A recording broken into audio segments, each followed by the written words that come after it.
Қайырлы күн достар, сіздермен Идеал Кек парақшасы. Бүгін сіздермен бір жасағаннан құсап шығатын сметанник пирогын жасап көреміз. Пирог өте дәмді, қолжетімді ингредиенттерден жасалады. Міндетті түрде видеоны соңына дейін қарап, жасап көріңіздер. Каналға тіркеліп, қоңыраушаны басып қойды ұмытпаңыз. Ең алдымен қамырын жасап аламыз. Ол үшін бізге қажет ұн, қопсытқыш, сары май, жұмыртқа, қант. Таза ыдысқа ұнды, қопсытқышты, қантты саламыз, жақсылап араластырамыз.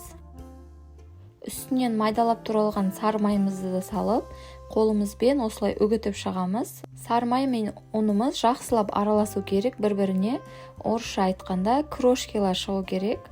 Менің каналыма кіріп қарасаңыздар, бұдан да басқа пирогтардың, торттардың рецептін таба аласыз.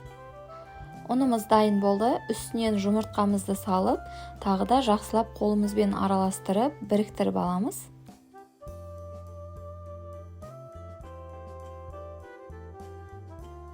Қамыр дайын болды. Пакетке орап 30 минутқа тоңазытқышқа қоямыз. Сол кезде қамыр жақсы бірігеді.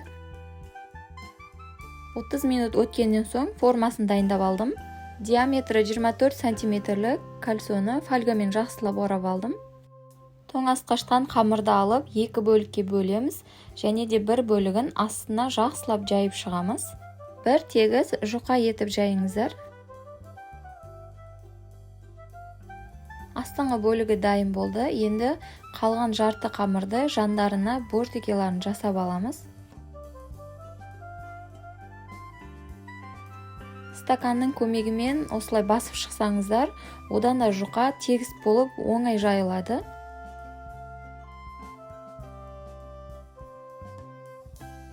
Осы үстіндегілеріне дәл осылай шаншықмен басып шығамын. Сол кезде одан да тегіс болады. Салмасын дайындаймыз. Ол үшін жұмыртқа, қаймақ және де қант керек болады. Ыдысқа барлығын бірден салып, венчиктің көмегімен араластырып аламыз. Миксермен араластыруға болмайды, себебі сұйық болып кетуі мүмкін. Салмасы дайын болды. Қамырдың үстінен құйып, 180 градуста қызып тұрған пеште 35-40 минуттай пісіріп аламыз. Пирог пісіп шықты. Мен 2 сағаттай суытып алдым. Толықтай суығаннан кейін барып формасынан босатамыз. Сол кезде пирогымыз сынбай, жақсы қатады, формасын жақсы ұстайды. Кесіп жатқан кезде де ағып кетпей, шекі болып қалмайды. Міндетті түрде суытыңыздар. Пирог өте дәмді болып шыққан, жегенде ауызда ерейтіндей, салмасы да өте жұмсақ, сондай керемет болып шыққан. Енді сөзбен жеткізе алмаймын. Отбасыларыңызға пісіріп берсеңіздер, сіздерге риза болады. Қорықпай жасап көріңіздер. Видеоны соңына дейін қараған болсаңыз, лайк басып, комментария жазуды ұмытпаңыз. Келесі видеода кездескенше сау болыңыздар.